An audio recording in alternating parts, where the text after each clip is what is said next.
So, hello there, my name is Simon Chege, aka Simon Lines, aka Malimu, and welcome to Learning with Lines. And today's podcast is a special one because sababu niko na guest or kama kawaida.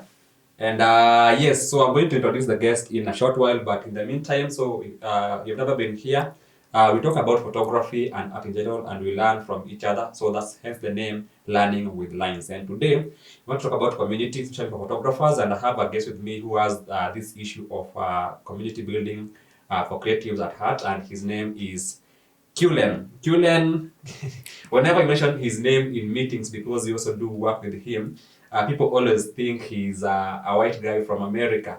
Yes, Cullen, but he's Cullen Ndungu. Yeah, so what's up, bro? I was good. Yeah, nice to have you here. Ndo umeleta mzungu sasa. Yeah, so I think people know me already because me, I'm a noise maker, so I talk a lot. I talk about myself a lot, what I do, what I lens photography, learning lines. But maybe they might not have known so much about you. So just tell us about yourself, what you do, how you got into it, then we're going to pick it from there. Okay, my name is Cullen Ndungu, a photographer, but I work in advertising currently. Yeah, so I got into photography in campus in 2016. I was hanging out with my friends who had cameras. Nile to like it was a hobby for them. And nikapenda hii something. And I pursued it after. Which campus? Big campus. Marongo. Technical University of Mombasa. TUM. Yeah, TUM. Is it TUM or TUM. TUK ni kibanda iko hapa. TUM. TUM sounds like TUM. The only university iko na beach. You win. Yeah. You win.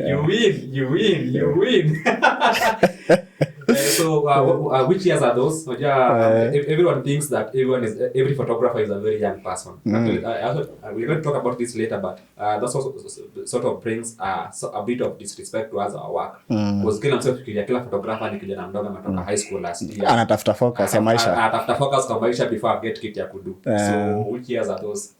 Niligraduate 2017. Photography nilianza 2016, that year. Mimi ni mzee kidogo. That's nice because that's the same time I did the photography and because we started photography 2016 so the same year, so you can say we are in photography.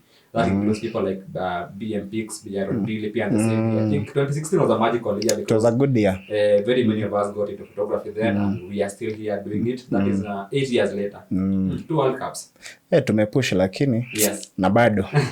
So how's the journey been from you said you know work in advertising, but before you get to advertising and working in the ad world, tell us about how you got into photography. Apart from just how you got exposed to the photography, why you decided let me pick this up as a serious thing and make it a professional and make money from it. It was after campus nikaambia mzae hizi internship wananipea 10k. Si nibaie ka camera. Alafu nitakujenga baadaye. So nikaanza hivyo with a Nikon D5300. Ulianzia juu bro. Ulianzia juu sana. Most journeys start with Nikon D3100, D3200. Kwanza D53 that was my first camera. Nikaanza D53 na kit lens. I used it for the longest time until last year.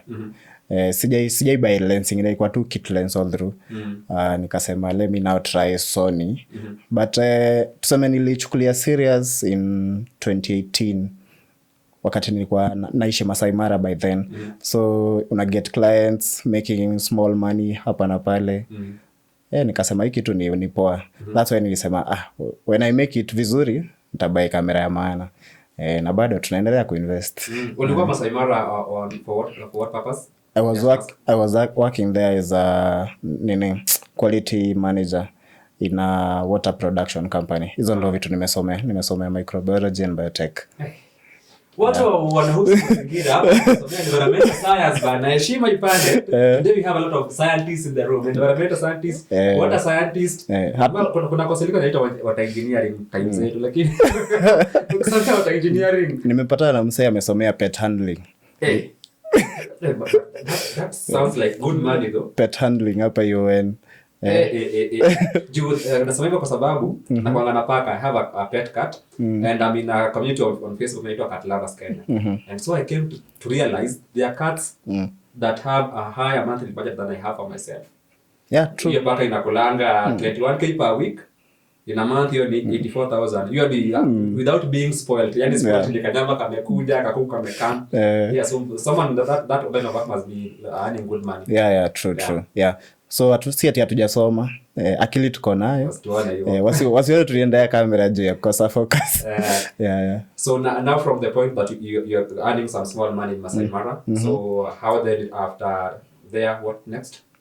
I relocated after 1 year. Came back to Wendani. Before sasa nipate job. So ni ile ya uko na kashoot, unaenda unapata 5k yako, unajaza rent inajaza. At least the parent anaona haumsumbui sana. Hakwambii upigi simu nyumbani sana, unamwambia rent haijaja this time. So nikaanza hivyo until now when I got to working with friends who are doing big projects. Hapo sasa ndo unaona people who are making like serious money with photography and videography. Unasema kumbe like si venye nilidhani. You can make it like ikuwe the only thing unafanya kwa maisha. Yeah, ikaenda hivyo sasa.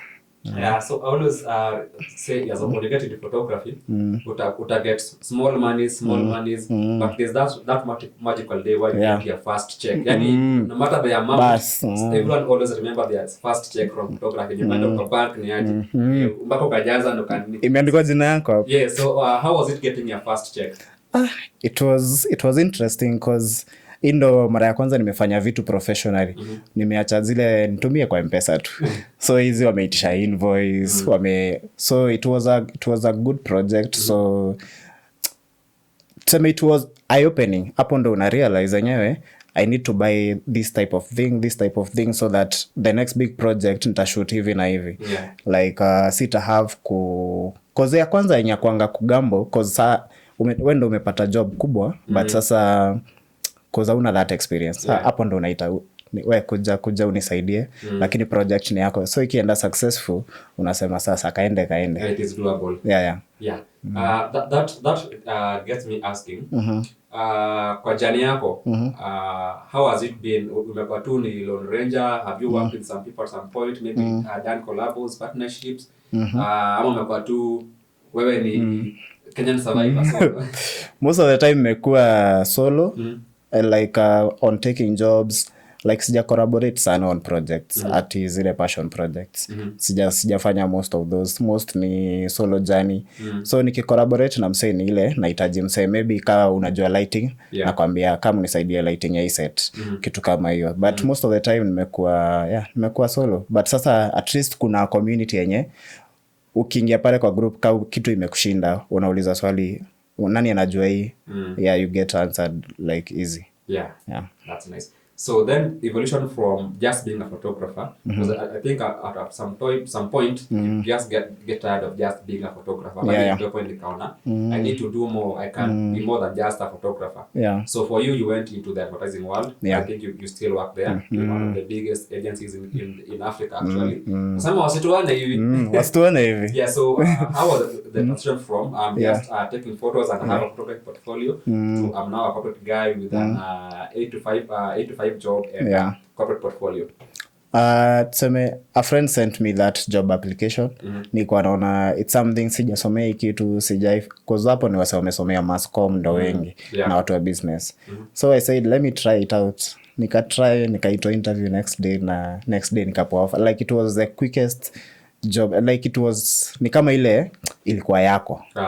I just na plus sasa siku hata najua much of it, like nikiingia of which nilikam kurealize baadaye like it's something interesting cause sasa hapo ndio una get to interact with how ads are shot, how like from TVCs and what not. So hivyo ndo niliingia hapo hivyo. Must be nice kwa sababu I remember the first time I worked in a TVC setup and I was so stunned kwa sababu when I got there in the morning nikaona they're shooting a 30-second edit But the shooting order was for 8 hours, and I'm wondering, why do you need 8 hours to shoot a 30-second to TVC? So then I was used to, I knew photography is simple because you can just click and go. But for shooting a TVC film, like a film, it's a very different one. So how has it been growing in the art world and at the same time or still maintaining a photography? Because sometimes I noticed when you get the second born, you forget about the first born. Actually, second born have a baby shower. So how has it been balancing the two and making sure that photography is alive as you're doing the art thing? Let's say the art thing is very interesting because every time it's a new challenge. Let's say like you're shooting an ad maybe for an oil this time, the other time maybe you'll be shooting something totally different. So it's ever changing, and that's what keeps me there. The way I balance, it's taking the jobs that I can handle. Most of the time I'll maybe keep my shoots on the weekends, all evenings after work. So that's how I balance. And if maybe I get a job that maybe I can't deliver, it's needed urgently, then I'll outsource. Yeah. So if you are to give the job that you do at the agency a title, what do you call you? Program manager. Program manager. So what does that involve? That involves getting briefs from clients. I am on the client service side, so getting briefs from clients, getting to know what they need in terms of, is it a shoot we are doing, is it like a written ad, because there's all types of advertising. So that's what I do on a day-to-day basis. It's making phone calls to clients, maybe seeing what competition has done. Let's say if you're doing you're shooting maybe one type of, let's say, Elianto, and your client maybe does another oil, the fresh fly. So my work is now looking at what is this, what are they doing, what can we do for my client, like, to keep the conversation going. So on a day-to-day basis, that's the job. That's nice. So let's go back to where you belong, and let's go back to photography. And so I think you've been a member of my group for how many years? Since I guess I met you, I guess we met in 20. Must be 17. Yeah, so 17. 18. 17 or 18. Let's say 18, because that's when I came to Kahawa. So what is the role or an impact of a community as a creative? Because I know, especially for photographers, many of us, apart from when they are in need, they just love being self-reliant and self-sufficient. Design yenye ni mimi na kamera yangu na Photoshop yangu na clients wangu. Siongei na msee, siwezi na msee, nisumbui msee. So but I noticed for some of us, especially those that have been seeing keen and active on the group for all those years, I think they appreciate the value of community and mentorship and training more. And you're one of them. So why is that? Because it is so easy to say, I know enough now. I don't need to hear it. Because at the end of the day, I'm doing business, meaning so I guess it's from how it started. At first, I remember when I joined, at that time wase walikuwa ukipiga picha unaona mtu ametuma picha hapo anaambia hebu niambie ni iko aje. Like so I felt like there was not too much judgment inaendelea hapo. So people were nurtured, una feel yenyewe hata kama msee anakuambia hapa lighting ungefanya hivi, hii ungeedit hivi. So nika feel it's a safe space yani for even beginners. Si kama pale Facebook utaekelea picha wase watashine na wewe mpaka unasema I'm selling my camera. So I felt like it's a space you can learn, you can ask questions, na kunanga msee atakujudge. And kuna msee kama wewe mwenye like ukikoliwa tu utashika na utafigure out if it's something so there's that aspect kuwa na space, a safe space where you can go if you need something knowledge wise. Yes, so that makes sense. But now I've been having a problem with with the fact that most of our communities as photographers, or let me talk about photographers because that's why I am 100% in. They are very virtual in the sense that we talk to each other online, we interact online, but if you try taking anything offline, it becomes difficult. And I tend to believe for us to benefit fully from our communities and from our clusters as creatives, we need to take whatever we are doing online offline. Yeah. Because as much as we can ask questions on the group, if we did maybe a workshop on the same, they're going to get a different kind of impact on the people. Yeah. So what do you think is the hindrance to us becoming bigger communities, even of the online thing, whereby we do Insta meets, we do hangouts, we do interactions and things like that? I guess it's because of people looking at the groups that were there before. Kina Boniface with Kina Power 254 and the other, is it Park? Yeah. So unaweza angalia hizo group useme okay, they charge this amount for membership. But unaangalia impact, unashanga it's not really worth it. Because hujasikia very many success stories of, but unaona those guys like wali make it, so unashanga okay, if I'm going to join another community, what am I getting there? So that's what I would say. It's better like kama inaanza start like 3, 4, 5 guys, wase wataona impact, people will come, watajoin baadaye tu. So I guess the hindrance ni hiyo ya kuwa reluctant because hawoni benefit from anyone umeona. That's why I'm saying they'd rather WhatsApp you at 2 a.m.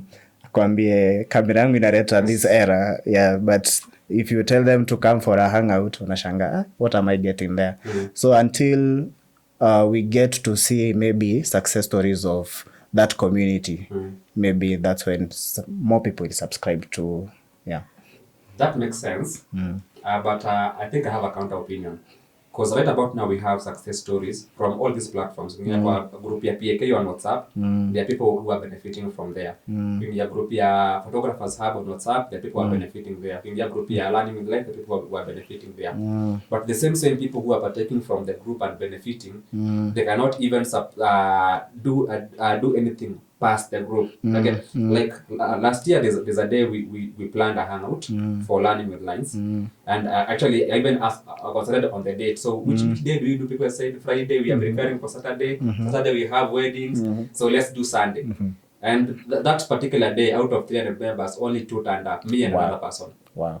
So coming from that background, before you tell me to organize another hangout, I'm going to be very conservative to that idea because I've tried. But the same people are even giving you the dates and the venue. So you get to wonder where does the drive get lost at? I guess ni kosa hiyo focus tuseme. Like maybe you are doing your own things as a solo person. They are running well. So inafika hiyo siku nasema do I have to? But let's say we should not give up on it. Like kama ni kutry, keep trying. I think we should.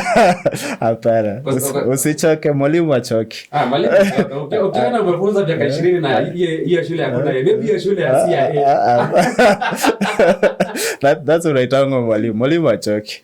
Because you know what for example what I do is purely an individual effort. Yeah, true. Mimi hakuna point ati nimeifika nikana backing ya hii gear shop, nikona backing ya hii corporate, nikona hii backing ya sponsor na UNICEF. So hata mama hakuna sponsor, niko tu peke yangu, I'm a solo fighter. So you see whatever I do is even dependent on how well I'm doing as a person. Because kama nimesota sitakuwa na ya kuja hapa ni shoot podcast again.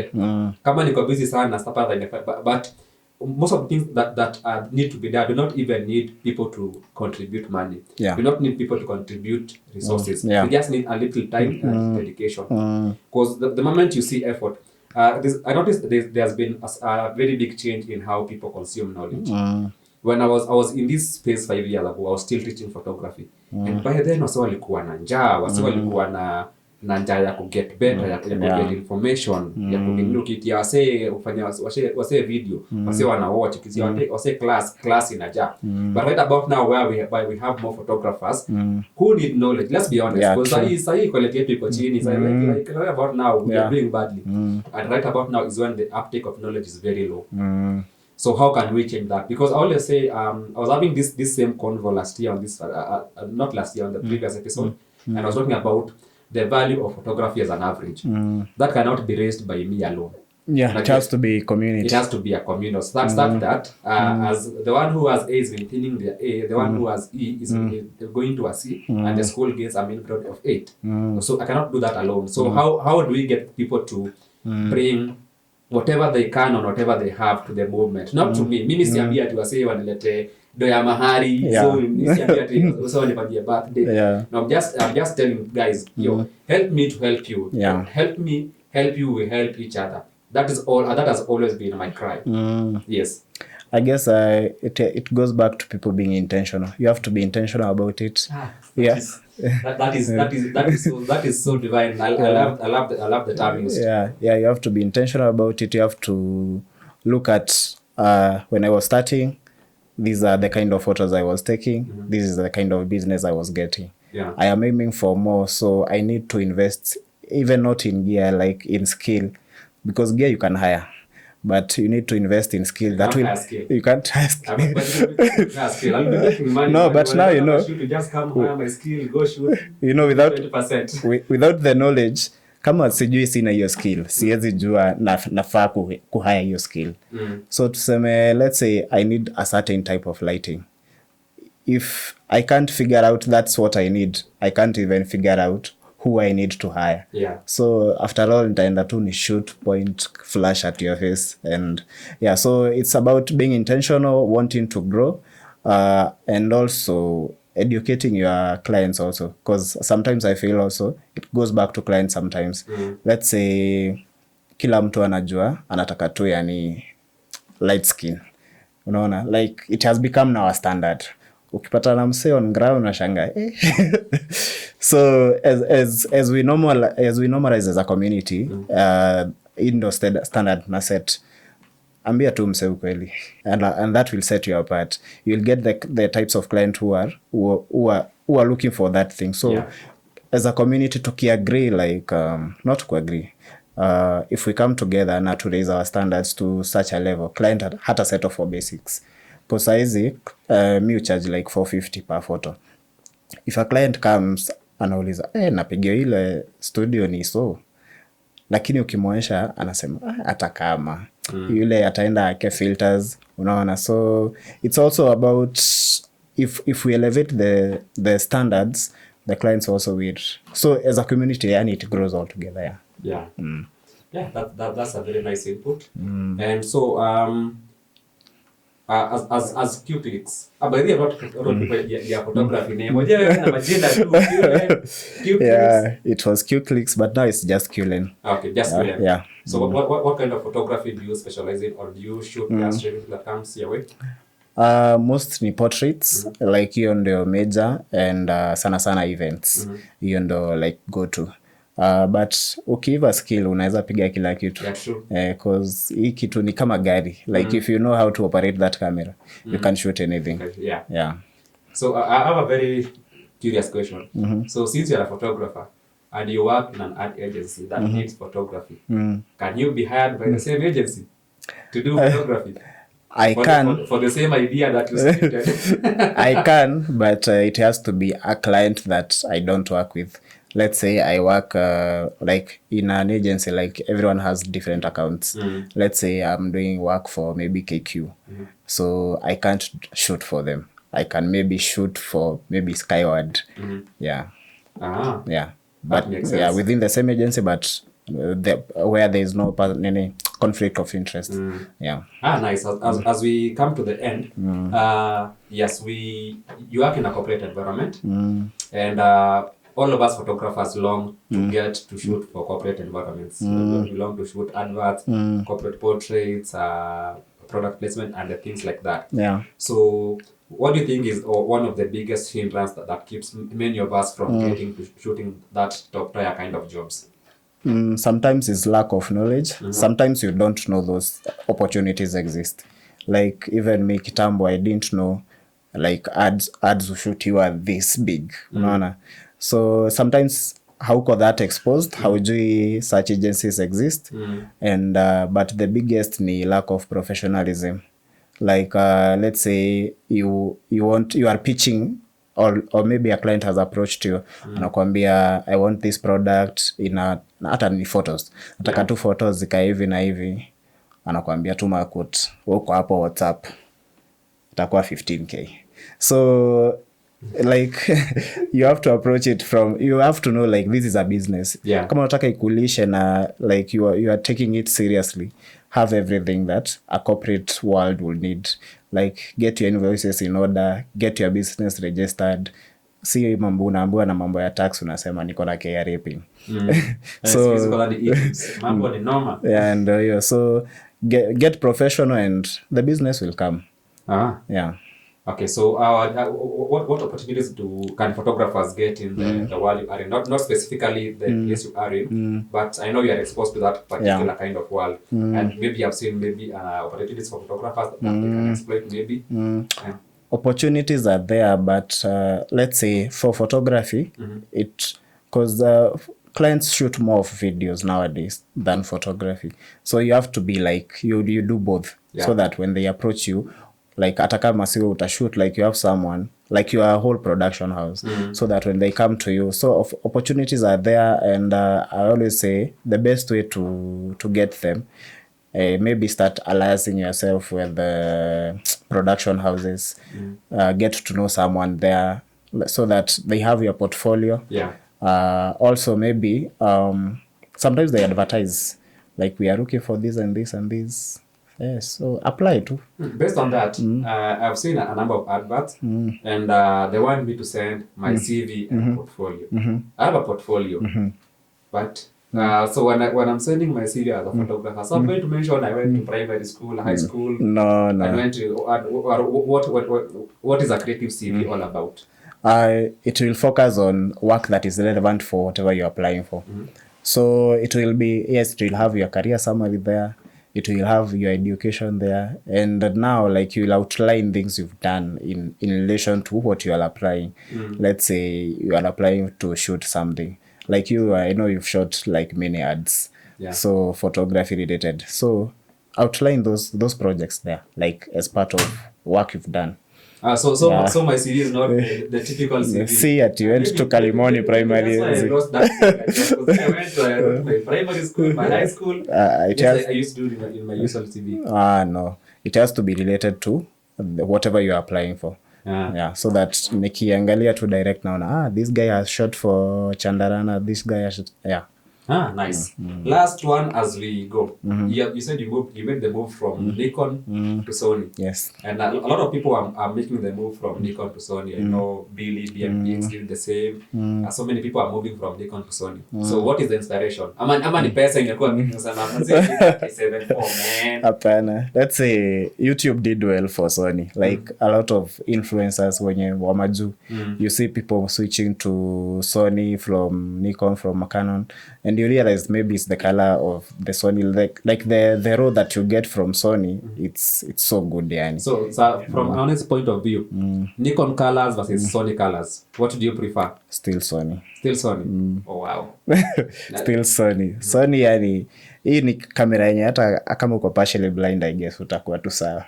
Like especially the autofocus of it is better than the Canon dual pixel. I wouldn't say it's better because sijatumia Canon, so siwezi compare, but from Nikon, like niliona a very huge jump. From Nikon hata ina autofocus kwa video. Let's say it doesn't have. Even if you compare like my photos, the ones I was taking kitambo, actually niliosha Instagram yangu yote after Sony. Oh wow. Nikaanza tu afresh. Because unaona tu picha unasema, kumbe sisi hatukiwangi black hivi. Nice. Yeah. So I think we have had a very nice conversation about your growth as a photographer, transition from photography to advertising, and the role of community in photography, and hopefully I just hope people become more engaging because actually, funny enough, I mean, in a group on WhatsApp for graphic designers, graphic designers can actually work remotely without even going anywhere. They don't have to go for shoots like us. We have to go to locations. We have to go to studios and meet people once in a while. As a designer, you can be. I've been a designer for some time, and I can just be in the house just working remotely. But these people, they have a community and they meet even weekly. Wow. Those are designers who can be nocturnal and very private as compared to us who are on the streets every other day. But even if on the streets, we can even not even say hi to each other because if I say hi to those guys on the streets, they not even say hi back. Yeah. Because hata hajui ni mwalimu. Hajui nani ya. Hakutambui. Yeah, so I think you're going to give people a number of ways of reaching you. So if someone wants to consult about advertising or maybe your kind of photography, you can maybe give them your social media handles as you wind up and maybe your parting shot as we finish up. Okay. My parting shot is let's be intentional. Let's embrace each other. Be kind to one another so that we all grow and lift this as an industry. Because without unity, yes, like you can't do it alone. Yeah, can't do it alone. Yeah, so, okay. Thank you for having me. It has been lovely. My socials is the same, Cullen Ndungu everywhere. Let's please, for the sake of my cousins, please spell that Cullen. Cullen, it's C-U-L-L-E-N. It's an Irish name. ulikuwa wapi? Ulikuwa K wapi? Wewe ulikuwa na KQ wacha. Anyway, thank you for being on the podcast. I hope to have you again sometime soon. Sure. Maybe having a different conversation and maybe celebrating the gains that you're going to get from this particular conversation because people become more open, more engaging, and more supportive towards the movement because at the end of the day, I always insist I want to leave an industry that my kids can get into. And I cannot make that alone. All of us have to do it. Like the same way doctors do, the same way lawyers do, the same way teachers do. Everyone is just in like a cocoon making things better for the next generation who's that is going to come in particular field. So I think and I hope we should do the same. Yes, so I think I'm done. I'm going to be signing out for this particular video. I was hosting Cullen. Spelling once again. C-U-L-L-E-N. Nice. And we have had a nice conversation. So you guys, let's get some of your opinions on the comments. Photographers, mbona mkujangi instantly na hangout? Kuna mpaka makamera sasa. There was one, we even had cameras provided. There were more cameras than photographers. And I was asking myself, there's so many photographers, not cameras, but where are they? Yes, so whenever there's something to be done, please come out and let's support the movement and let's make the scene better for our children and children's children. And with that, we are out. Awesome.